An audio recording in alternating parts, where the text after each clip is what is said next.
주의 하루 묵상. 오늘은 마가복음 8장 1절에서부터 9절까지의 말씀입니다. 또 이제 새로운 장면으로 전환이 이루어지는데요.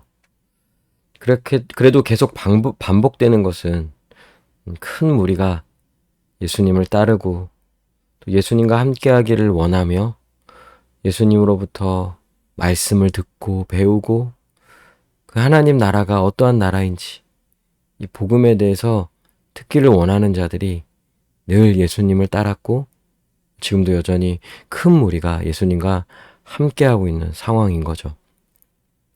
그런데 그 내용을 좀 자세히 보니까 큰 무리가 예수님과 함께한 지도 벌써 사흘이 지난 거죠. 시간이 많이 지났기 때문에 이제 먹을 것이 없어서 이제 먹지 못하는 그런 상황에 놓여 있는 거예요. 그만큼 예수님께로 나오는 이 큰 무리의 거의 대다수는 가난한 사람들이고 또 병든 사람이고 사회적으로 약자들이 많았죠. 그러니까 사흘이나 예수님과 함께 하면서 있을 때는 충분히 먹을 것을 이제 준비하지 못했을 거예요. 거의 대부분이 그랬을 거죠. 그래서 먹지도 못하고 줄이고 있는 그들을 예수님은 이제 불쌍히 여기십니다. 2절에 내가 무리를 불쌍히 여기노라. 예수님이 이 죄인을 또 우리를 생각하시는 예수님에 있어서 가장 큰 마음 중에 하나가 바로 이 긍휼히 여기다라는 거죠. 불쌍히 여기다. 우리가 아는 것처럼 또 히브리 말로는 라훔이라고도 하죠. 죄인을 긍휼히 여겨주시는 예수님. 사실 죄인은 불쌍히 여김을 받아야 될 자들인 거예요. 비참한 죄인이고요. 스스로는 자신을 구원할 수 없는, 자신으로는 도무지 이 상황을, 그 연약함을 벗어날 수 없는 자인 거죠. 불쌍한 자인 거예요. 우리도 힘이 약하고 또 특별히 이제 고아나 홀로 이렇게 살아가고 있는 사람들을 보면 불쌍한 마음이 드는 거죠. 그런데 사실 모든 죄인이 다 예수님께 이런 긍휼히 여김을 받을 자이고요. 또한 예수님은 이런 죄인을 긍휼히 여겨주신다는 거예요. 그래서 그들을 긍휼히 여겨주시는 예수님께서 굶겨서 집으로 보내면 가는 길에 혹 죽을 수도 있는 거죠. 큰 어려움을 겪을 수도 있는 거예요. 왜냐하면 돌아가는 길이 먼 거죠. 멀리서도 예수님의 소문을 듣고 온 사람들이 많기 때문인 거예요. 그런데 제자들은 또 여지없이 현재 상황에 대해서 다시 말합니다. 제자들이 대답하되 이 광야 어디서 떡을 얻어 이 사람들로 배부르게 할 수 있으리까?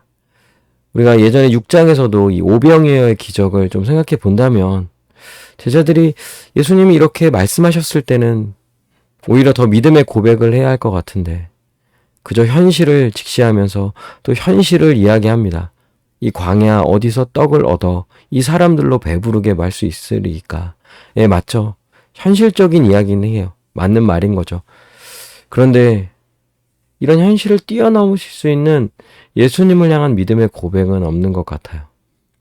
5절에 예수께서 물으시되 너희에게 떡 몇 개나 있느냐? 이르되 7이로소이다 하거늘. 그들이 모아놓은 떡의 개수는 7개인 거죠. 가난한 자들이 식량으로서 그래서 마른 떡, 그래서 그 떡을 들고 다니면서 식사를 대용해서 먹는 건데 가난한 자들이 갖고 있는 정말 볼품없는 그런 식사인 거죠. 그런데 그것도 7이로소이다 라고 말합니다.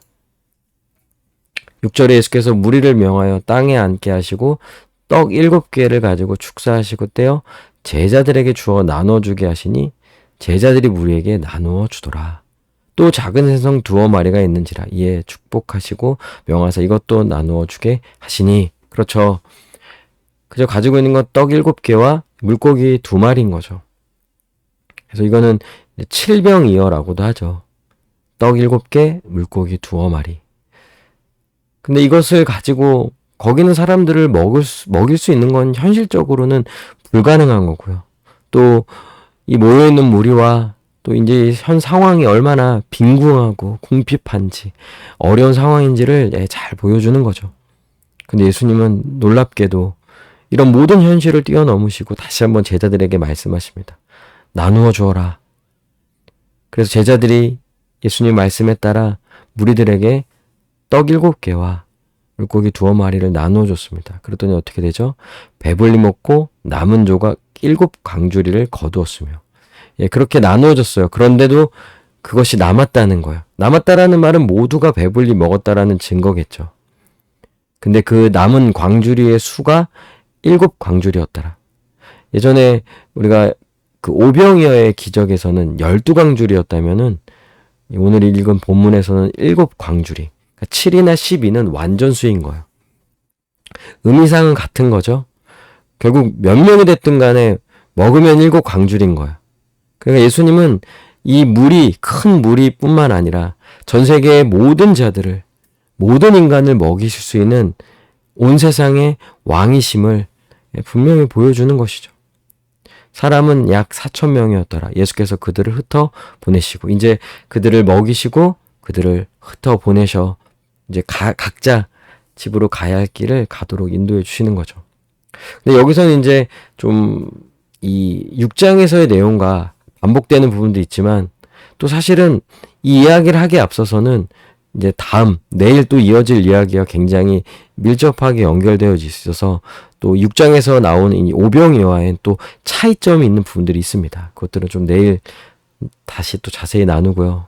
오늘은 이 1절과 9절만을 가지고 한번 묵상을 해보자면, 정말 예수님이 우리를 불쌍히 여겨주신다라는 거예요. 우리의 필요를 채우시고 우리와 함께 하시며 돌보아 주시는 거죠. 우리를 그냥 두실 수가 없는 그런 마음, 그런 불쌍히 여기시는 마음이 있기 때문에 우리의 모든 필요를 채우실 뿐만 아니라 우리와 함께 하시고 돌보아 주시기를 원하시는 것, 그것이 바로 주님의 마음이고요. 주님이 지금 우리 가운데 행하시는 일이라는 거예요. 비록 우리가 지금 좀 어렵고 또 연약함 가운데 있고 상황이 따라주지 아니하고 부족한 가운데 있다 하더라도 우리를 불쌍히 여기시는 주님의 마음을 생각해 봐야 하는 거예요. 그러면 그분은 우리를 불쌍히 여겨만 주십니까? 그런데 그 불쌍히 여기시는 마음과 함께 또한 우리에게 모든 필요를, 우리 모든 상황을 열어주실 수 있는 그런 능력의 하나님, 전능한 하나님이시다라는 거야. 그쵸? 우리도 누군가를 불쌍히 여기지만 어찌할 바를, 어떻게 해줘야 할지를 모를 때는 되게 난감해하기도 하잖아요. 마음은 있지만 그걸 도와줄 수 있는 만한 어떤 능력이 되지 않을 때는 되게 곤란해하기도 하고 안타까워하는 마음을 갖기도 하는 거죠. 그러나 예수님은 불쌍히 여겨주실 뿐만 아니라 모든 현실의 문제와 상황을 초월하여서 우리를 먹이시고 돌보시고 입히시는데 조금도 부족함이 없으신 하나님, 전능한 하나님, 권능의 하나님이시라는 거예요. 그러니까 여러분, 지금 여러분들 뭐를 봅니까? 현실을 봅니까? 상황을 봅니까? 내가 가진 것, 그 몇 가지를 보면서 그 현실 속에서 낙담하고 두려워합니까? 그리고 또 자신의 연약함, 자신의 죄인됨, 한심함, 모자름, 이런 거 하나하나 생각하면 정말 비참하죠. 그런데 그런 우리들을요, 주님이 불쌍히 여겨주시고 또한 도와주시고 채워주시고 바꿔주시고 변화시켜주시고 새롭게 하신다는 거예요. 얼마만큼요. 가려졌던 눈이 열리고 듣지 못했던 귀가 열리고 말이 달라지고 삶이 완전히 뒤집어지는 놀라운 역사가 우리의 삶에 나타나게 되는 거예요. 그렇게 행하실 수 있는 분이 바로 우리 주님, 우리 주 예수 그리스도이신 거죠. 그러니 그분을 신뢰합니다. 신뢰해야 마땅하고요. 또한 그분을 신뢰할 때 우리의 삶은 더욱 온전해지는 것이죠. 함께 기도합시다. 우리를 불쌍히 여기시는 예수님, 모든 것을 내어주시는 예수님의 마음을 더 깊이 알고 경험하게 해달라고, 또 지금 상황을 뛰어넘어서 예수님만을 신뢰하고 그분이 모든 것들을 채워주시고 인도해 주실 걸 믿고 담대히 우리 주님만을 신뢰하며 나아가게 해달라고 시간 함께 기도하시겠습니다.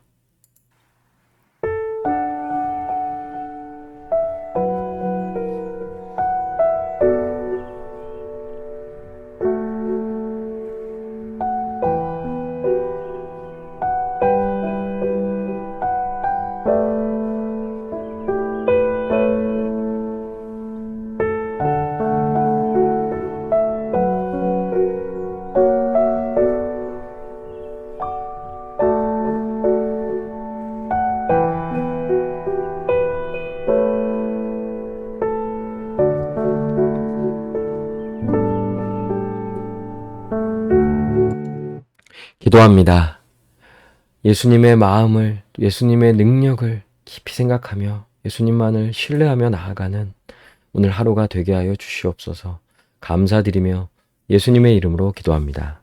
아멘. 오늘도 주님 안에서 승리하는 복된 하루 되시길 바랍니다.